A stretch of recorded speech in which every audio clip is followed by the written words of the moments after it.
Wagwan people, wagwan everyone. Welcome to Zim Reality ITV. Wana pato kupakurira mutakunanzo zvinenge zvichiitika matiumana enyika ziso enyika chaichaidenga rakavhura ziso tichiona kuti zvii zviri kuitika matiumana enyika. Nyaya ndine panapa dango kufinisewo kamwe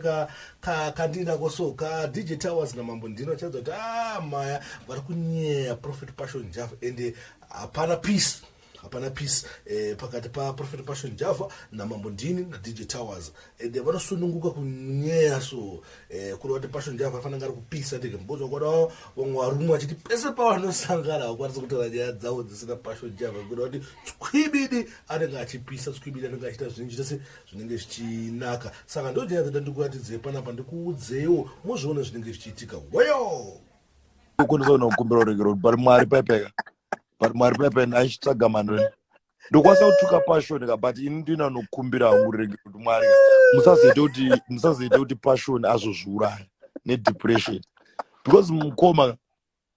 Passion munhu anongwafa izoso account yakachinzi yayikwa but yadzoka aingoda kuti mutaure aiwa Passion akangwarisa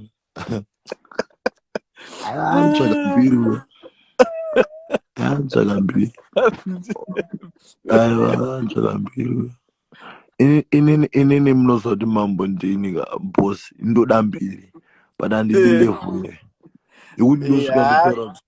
Indosvika ndotaura kuti hanzi munhu afa ndotobakidza life ndoti mana I just want to say condolences kana to Levels family. Levels has died with corona. Aiwa kuna zvinhu zvakadaro kurafa kwekwe because zvinoitika ka no matter tomboti vakawirirana kana kuti havana kuwirirana kune hama inenge ichizwa ka inenge inorwara nemwoyo inini murungu ndinotaura na Madam Boss ende imi munotaura na Madam Boss. Madam Boss ndakavabvunza ndakatowashauda kuti washauda chef inzwai inangwa ndakuwashauda because munhu wekuti but Madam Boss vakataura vakati Towers adambobvira tawirirana hakuna munhu anowirirana zvinhu zvakadaro aiva vakatoti ndatombowa block aiwa havachatambe vese like that imi muchiri kumboona vachiri kumboposta here Madam Boss Passion havachatambe vese like that havachatambe vese ini ndi Mambo ndini ini ndoti I just want to say condolence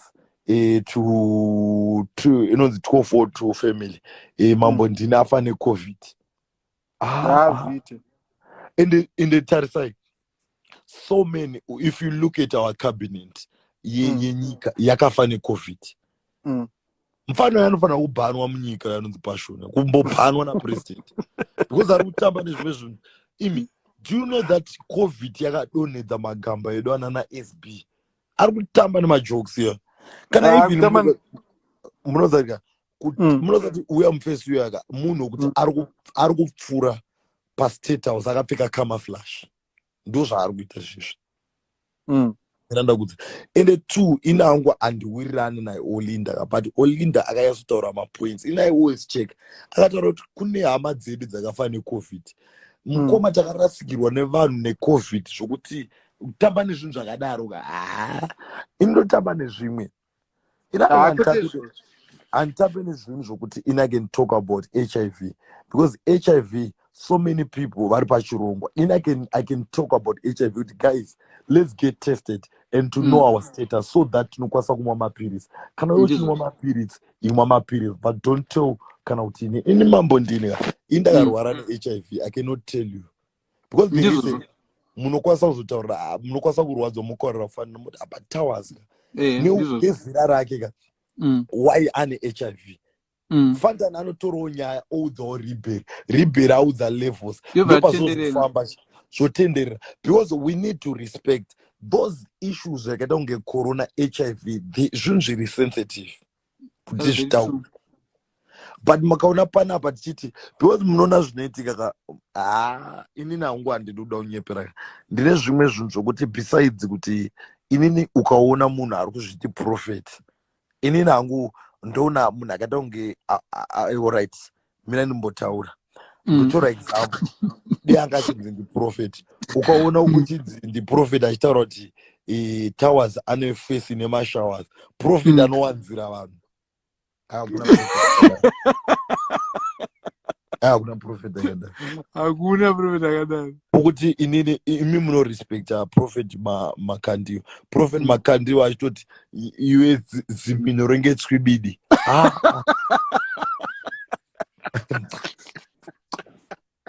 hayakuda zvinhu zvakadaro muona prophet iyo prophet magaya vachitotaura kuti mudiwa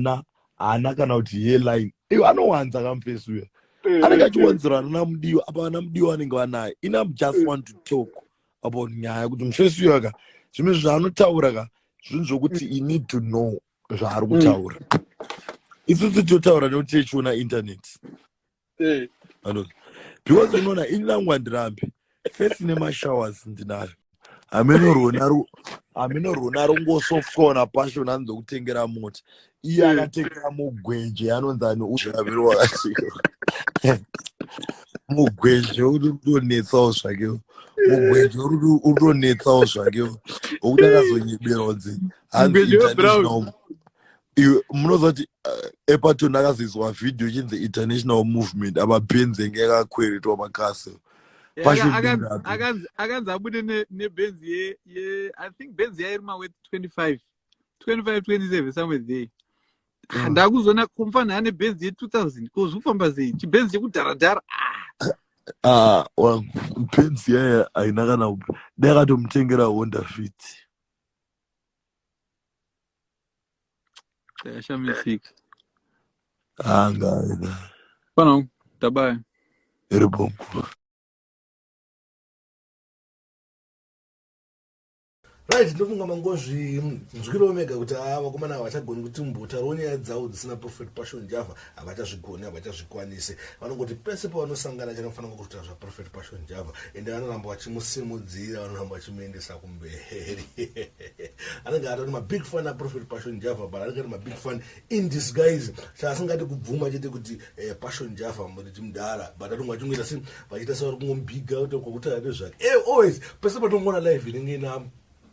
Towers Mambo ndini awakwanisa kutobhutaura nyaya dzavo dzisina passion java. So thanks for watching. My name is DJ Spark Mabwe ndiripo pachivhitivhiti chezimu reality TV pandinongwafa ma latest pandinongwafa nyaya dzinenge dzichipisa.